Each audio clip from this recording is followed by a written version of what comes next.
Bonjour à toutes et tous, on repart du côté d'Aurillac et à la rencontre d'un champion de para-badminton, Thomas Numitor. Il est membre du collectif France Para-Badminton.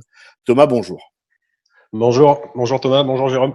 Bon, pour cette interview, le consultant de choc, Thomas Palmier. Thomas, bonjour. C'est ton Bonjour invité. Jérôme. Voilà, tu voulais nous présenter, tu as bien fait, hein, ce grand champion qui est d'Aurillac, pas loin, tu vas tout nous dire, et membre donc, je le disais, du collectif France Para Badminton. Thomas. Et oui, bien sûr, parce qu'on met un peu à l'honneur tous les athlètes. On a l'occasion sur Auvergne Légende du Sport. Déjà, bonjour Thomas. Bonjour Thomas. Voilà, donc comme Jérôme l'a dit, tu es membre du collectif France Para Badminton. Est-ce que tu peux te présenter un petit peu pour ceux qui nous suivent? Alors, je m'appelle Thomas Numitor, j'ai 26 ans. Je suis membre du club de Lyon Métropole, du BACLI, qui est qui est le plus grand club en France en termes de licenciés. Voilà. Et comme vous l'avez dit, je fais partie du collectif France Para Badminton depuis juin 2015. Du coup, est-ce que tu as un peu évolué dans le Cantal avant de partir du côté de Lyon? Est-ce qu'il y avait des clubs ou des compétiteurs pour un peu te challenger? Alors, à la base, j'ai débuté le badminton au BAC, au Badminton Arpajon Club. Voilà, je suis resté 8 ans dans ce club, mais pour plus évoluer, il me fallait plus de structure, plus de moyens, et c'est pour ça que j'ai décidé d'aller à Lyon. Depuis depuis octobre 2017, pardon. Ça commence à faire un petit moment désormais, un peu plus de Ça fait 2 ans. un peu plus de 2 ans, ouais, c'est ça. Thomas, ça fait maintenant un peu plus d'1 mois qu'on est en confinement. Ça a été rallongé un petit peu par le président de la République cette semaine. Comment tu le vis, toi? Est-ce que tu tentes de maintenir une activité physique, même si on sait que c'est compliqué? C'est compliqué, mais j'essaye dans la mesure du possible. Alors, j'ai l'avantage d'être revenu à Aurillac chez ma maman, donc c'est vrai que j'ai un peu de terrain extérieur. Je peux aller courir, maintenir à minima. Voilà, c'est vrai que c'est pas les grands entraînements d'habitude, mais c'est à minima courir, faire un petit peu des travails d'explosivité. On maintient avec mon préparateur physique en visioconférence une séance par semaine. Donc ça, c'est déjà bien. Après, j'ai l'avantage d'avoir un petit peu de moyens aussi à la maison. Donc, je peux faire du mur pour travailler la maniabilité, aussi avec la raquette, garder malgré tout un contact avec la raquette. Donc ça, c'est quand même plutôt pas mal. Après, c'est vrai qu'en termes d'efforts, c'est pas les efforts que je reproduis, pardon, sur les entraînements normaux. Thomas, la saison, pour vous, elle avait débuté? Elle avait commencé? Ou quel est le rythme Ouais. en bad? En termes dans le parabad, on a eu la chance d'avoir les championnats de France au mois de janvier, nous, donc ils n'ont pas été annulés. Voilà, je devais partir en Espagne faire l'Open d'Espagne le 9 mars dernier, qui a été annulé. Et là, l'objectif de la saison, normalement, était les championnats d'Europe. Voilà, mais qui se tiennent, normalement, en Irlande au mois d'octobre. Alors, on l'a annoncé à un membre du collectif France Para Badminton. Ça veut dire que pour l'instant, c'est pas tout à fait l'équipe de France. Est-ce que c'est ton objectif et le fait que les JO a été repoussé? Peut-être que Thomas, tu as peut-être anticipé ta question. Est-ce que c'est une bonne nouvelle pour toi que les JO soient repoussés d'1 an? Oui et non. Moi, ça me fait rien entre guillemets parce que concrètement, on va être lucide. Hein, ce n'était pas mon objectif et je suis très loin au classement mondial pour espérer une place à Tokyo 2020, enfin 2021 du coup. Il va falloir s'y faire, c'est vrai. Mais l'objectif à long terme, c'est Paris 2024. Voilà. Faut savoir que dans ma catégorie, c'est les 6 premiers qui sont qualifiés, les 6 ou 8 premiers. Je me rappelle plus exactement. Mais moi, je suis autour de la 50e place mondiale. Voilà, ce qui fait un petit écart. Donc, c'est pour ça que je vois sur le long terme et déjà Paris 2024.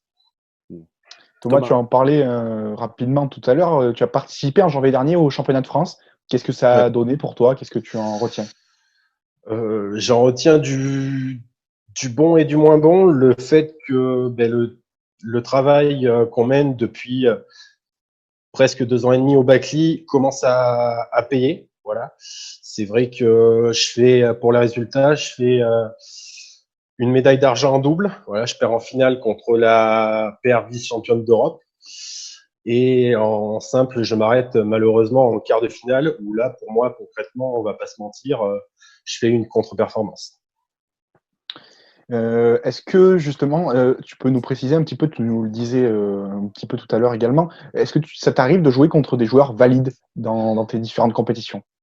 Alors oui, à côté de ça, bien sûr que je fais des compétitions valides, parce que c'est là où je trouve l'opposition et l'adversité nécessaire pour pouvoir élever mon niveau et maintenir mon niveau. Voilà, parce que c'est vrai que m'entraîner avec des personnes en situation de handicap n'est pas forcément toujours nécessaire. Et puis pour moi, c'est vrai que j'ai plus d'adversité contre une personne valide que contre une personne entre guillemets handicapée. C'est-à-dire que en plus de ça, dans notre club au Bacli, on est trois joueurs para, mais les 2 autres sont en fauteuil. Voilà.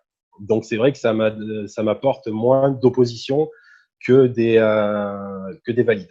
Il y a des degrés Donc d'handicap, Thomas, quand vous jouez ouais, les uns contre les autres? il y a alors pour faire un brief topo, il y a six catégories d'handicap.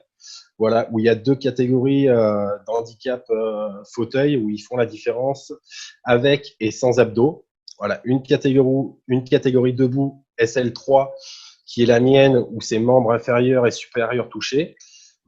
SL4 où c'est juste un léger handicap au niveau du membre inférieur ou supérieur. SS6 qui est le nanisme, pardon, les personnes de petite taille. Et SU5 qui est la catégorie la moins handicapée, la moins handicapante, pardon, qui est les raccourcissements de membres en fait moignons, en fait, raccourcissement de membres supérieurs. Thomas. Thomas, justement, bah oui, j'ai confondu un petit peu. Oui. Vous avez la chance en France, on a la chance dans le badminton d'avoir un représentant plutôt très bien placé. Brice Ouais. Verdez. Ouais. Oui, on a la chance. Après, c'est vrai que, alors pour ma part, je le connais pas spécialement. Voilà, je le suis sur les réseaux, je suis un petit peu les résultats qu'il fait vite fait, mais après, on n'a pas la même perception de ce qu'il fait. Il n'a pas les mêmes moyens d'entraînement non plus. En revanche, moi, je côtoie l'une des numéros 1 françaises qui est au Bacli, voilà, Léa Palermo, pardon, qui est qui était championne de France l'année dernière, voilà, qui malheureusement cette année n'a pas pu y participer, qui fait partie de l'équipe de France valide, qui était en course pour les Jeux, mais malheureusement contraint à une blessure, a dû abandonner. Et donc c'est vrai que j'ai cette perception-là par le biais de Léa, et c'est vrai qu'on a un petit peu la chance de pouvoir échanger quand elle vient sur les interclubs nationaux au Bacli.